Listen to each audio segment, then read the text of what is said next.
Howdy guys, it's Megan. Welcome back. Today I'm going to be doing a Q&A on my experience living out of my suitcase for 2.5 years. You write music too? Honey, I live music. The morning, noon, the whole night. Everything else is just icing on the cake, you dig? I do.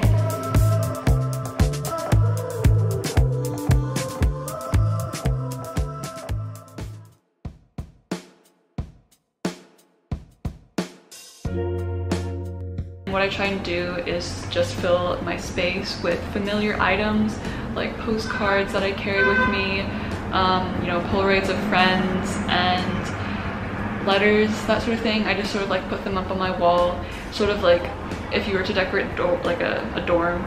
But that's mainly only the case if I'm staying in a space for a longer period of time. When COVID hit, I just started, you know, like drying flowers and like making my space sort of like with the least amount of money, somewhat like warm and cozy. But then when it's, you know, like a 2-month stay or something, like when I was staying in Mexico for 2 months and when I was staying in Milan for 2 months, those spaces were difficult like to deal with. It was basically just, you know, I just have a place to sleep, a place to cook, and that's about it.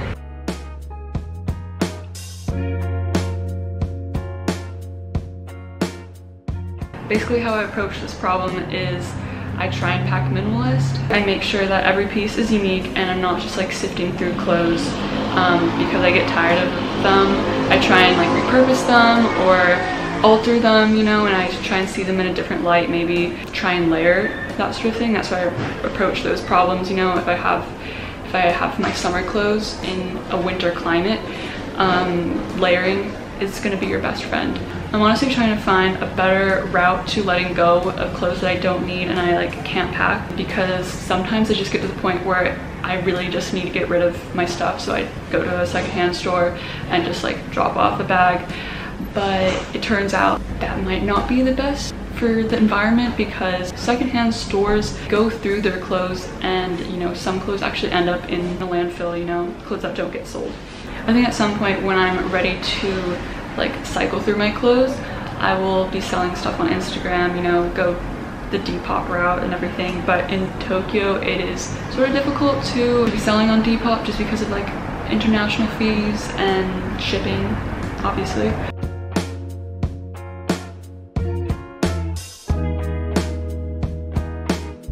Currently in New York, coming from Texas, I was like, you know, going to the East Coast, it's gonna be, you know, a bit colder, but I happened to forget that it was still August and going into September, so like how much colder is it gonna be? Honestly, not that much. It still feels like summer, it's still pretty hot. I came with my winter jacket to like, you know, save space in my suitcase. I was like, I don't know how long I'm gonna be out here. Very uncomfortable, sweating on the subway. Was not the best idea. Shout out to my friend Susie who let me keep my winter jacket at her place. Things that I wish I had brought, honestly, like nothing in particular, because, you know, in New York I could, if I'm missing anything, it's pretty easy to replace. In Tokyo, fun fact, really hard to find deodorant in Tokyo. Like you can find like Old Spice deodorant for $11, like crazy amount, at like one of those pharmacies. But you go to like a big old like Don Quixote, not gonna find hardly any deodorant. It's only like alcohol based stuff, which doesn't really do much.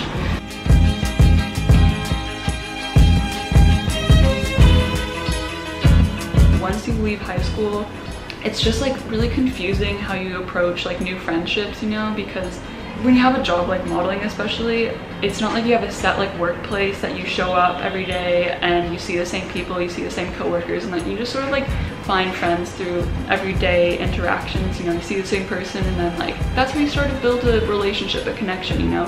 Through TikTok and Instagram, I meet a lot of people, and most of the time it's just like first hangouts and stuff. So for a while it'll take a bit to like create that community. And also what's great about modeling is that when you're on set, you know, you're always meeting new people, a new team. And when I'm in a new city, I try to make a point of really pushing myself socially, because I can be pretty comfortable just keeping to myself, you know, but I know that building that foundation of people and community is so important when you're in a new city. So just like my first week, my first 2 weeks or so, you know, really try and reach out to people and like meet for coffee and just like have them know that you're there in the city. Hydrating, because talking takes a lot of energy.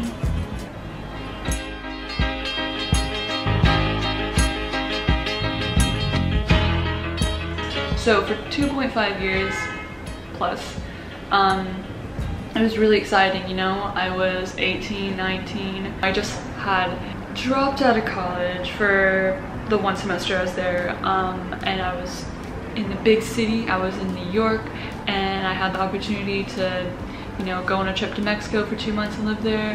The idea of living nomadically and like not really having roots somewhere was really like gave me a lot of adrenaline, and somehow like not having that responsibility of, you know, being in one place felt really liberating at that point. But after being stuck in Tokyo for around a year, I started to realize like all the benefits that came with not being there temporarily, you know, because people start to take you temporarily, but when you're there for like multiple months, like up to a year, even more, you know, there's more opportunities that way. But after a couple years of sort of having like a taste test of different cities and just like figuring out life there, I have figured out that, you know, I want to take advantage of the opportunity to live in New York, and, you know, I have a job that allows me to travel and pick a spot that I want to be based in, you know. And for now, I think New York could have a lot of potential for me, for not just modeling work, but for art and, you know, video and all sorts of stuff. There's many people to meet and collaborate on things with, and then also just you don't have that language barrier, which leads me to the next question.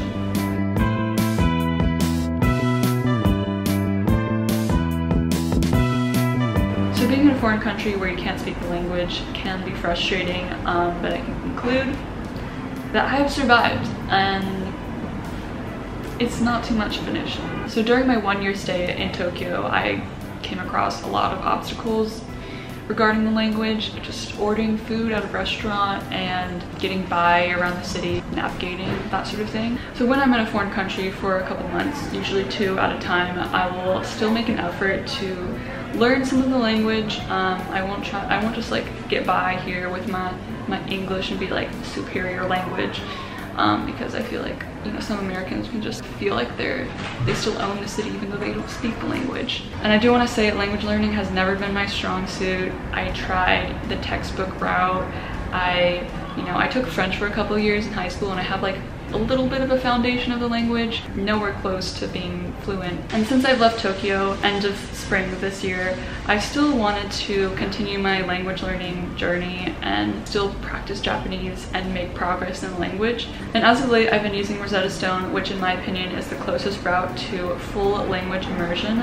And when you don't have the opportunity to be in a city to be fully immersed in the language and make progress in your fluency, I think it's a great alternative. And a friend once told me that the more fluent he became in Japanese, the more he was able to see the city in a different lens that really like enhanced his experience in Tokyo. And I hope to one day also experience Tokyo through a new lens. And what's really convenient about Rosetta Stone is that you can use it from wherever you're at home, on the train, at a friend's place, you know, it's on your phone, it's very easy to navigate. And the design of the language learning app is very similar to when you're learning your first language. It's just full immersion, and you're learning through image and sound. If you'd be interested in starting your own language learning journey, I'd recommend checking out the Rosetta Stone lifetime subscription, which is $179. And that may seem like a lot, but just think about the expensive coffees that you'd be getting at the coffee shop, you know, and you add that up throughout a month, and you're probably paid for a Rosetta Stone lifetime subscription. And usually the lifetime subscription is $300, but for a short time it's almost 50% off. It's $179, and if you check the link in the description, you can get it for $179. I'd recommend it.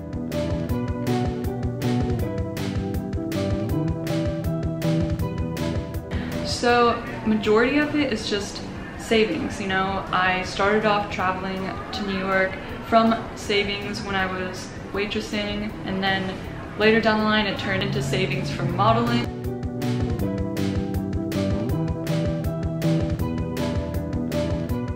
When I was in Mexico City, me and 2 friends went on a beach trip to Puerto Vallarta, and this was truly a trip off the grid because when I arrived first day, we had our Airbnb like just a couple blocks from the beach, you know, and we get off the plane, put our stuff in the Airbnb, and then we just go to the beach right during sunset. I leave my phone and my camera on the shore. At first, very far away from the tides, you know, but as the sun sets, the tides like roll in, and the wave literally just eats my phone and my camera. Water damage totally to my new DSLR camera, and my phone water damage. I tried putting both of them in rice. My phone did survive a little bit longer from the rice. Camera completely dead.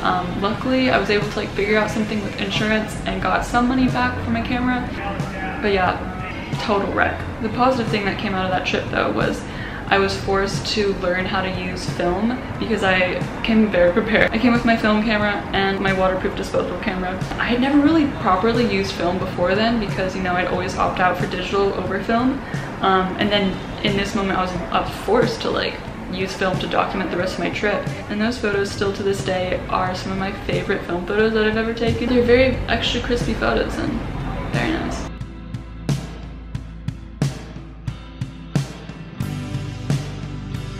Most of the time when I'm in a new city, I try and go on a lot of aimless walks, but try and be smart about not going into any like dangerous neighborhoods.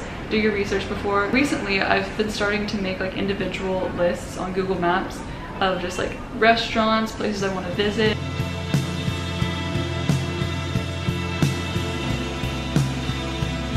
This is a good question because I have dealt with this sort of problem, you know, hopping between cities and stuff like that.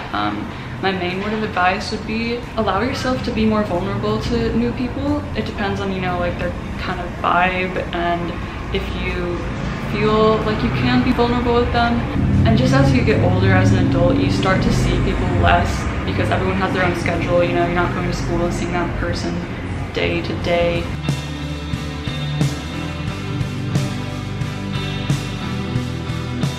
To be honest, I don't really have too much of an issue with being alone. I do get lonely though pretty easily, so I guess those both go like pretty hand in hand. I have a lot to like occupy myself with projects, but whenever I get like a social invite, something on the weekend, you know, I try and like do my best to make it to it because you never know when the next one is gonna show up.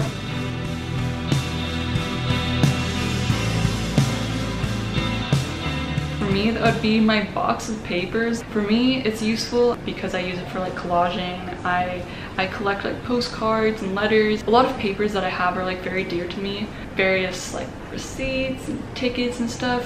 I guess you could call me a paper hoarder.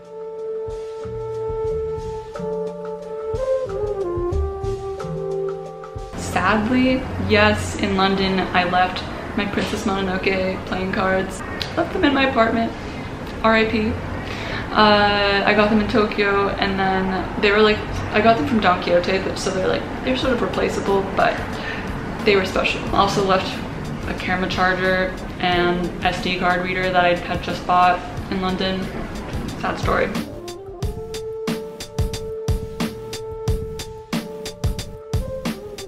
Repeating outfits is not a bad thing, but my way to approach this would be layering and just like trying to look at your clothes and like alter them a little bit so that you can wear them in a different way. You know, putting a dress over a shirt, something like that.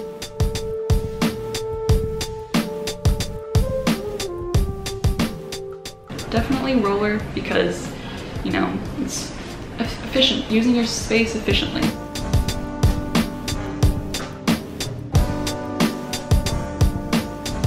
I wrote them down. We got heat tech for winter, very light to pack. Number 2, tights. Number 3, solid pair of jeans that can work with anything.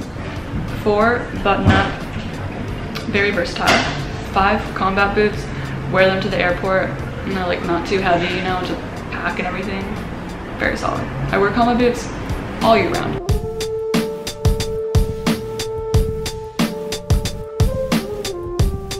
To be honest, I try and approach the situation like realistically. If I'm there in a city temporarily, I try and just like do my own thing and do my work, that sort of thing.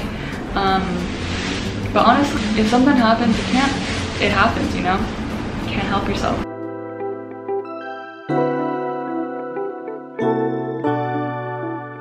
Actually, in 2 days, I'm heading to Milan on Monday for Fashion Week, so exciting stuff.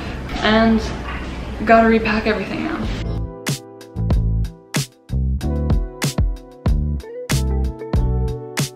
I've had my fair share of airport mishaps, knock on wood, where's some wood, that my luggage doesn't get stolen or like any of that sort of stuff, because that hasn't happened to me. But traveling during COVID, absolute show. And traveling from Tokyo to London, which it was like I was stuck in Tokyo for so long, you know, that I almost like I forgot what it was like to be in an airplane, and like, you know, how COVID, you need so many documents. You need your COVID test, and you need to travel to London at that time, you need your PLF, your passenger locator form. And I was just like literally uprooted from my home for a year and had to say goodbye to so many people that my mind wasn't in a travel like mindset. So I didn't fill out my passenger locator form in time, and they wouldn't allow me to board the flight. Was really embarrassing actually. Try not to think about it too much, but basically I had to stay in an airport hotel, which I've never had to do, for 2 days, and wait for the next flight. The same flight that had left, you know, would come back. So yeah, I had to get another COVID test and a whole shebang. Another funny story, which at the time was not funny, but now looking back on it, I was like, damn. It was a very New York moment when I arrived back after, you know, like 2 years of being gone from New York. Basically had multiple delays of the flight to get from Texas to New York. I arrive, wait for a messenger to send my key to get into my apartment, and the key that they send gets stuck in the lock. The lock is just like so whack, you know, and I'm waiting for multiple hours. I have to climb through the second floor fire escape to get down and open the window and open from the inside.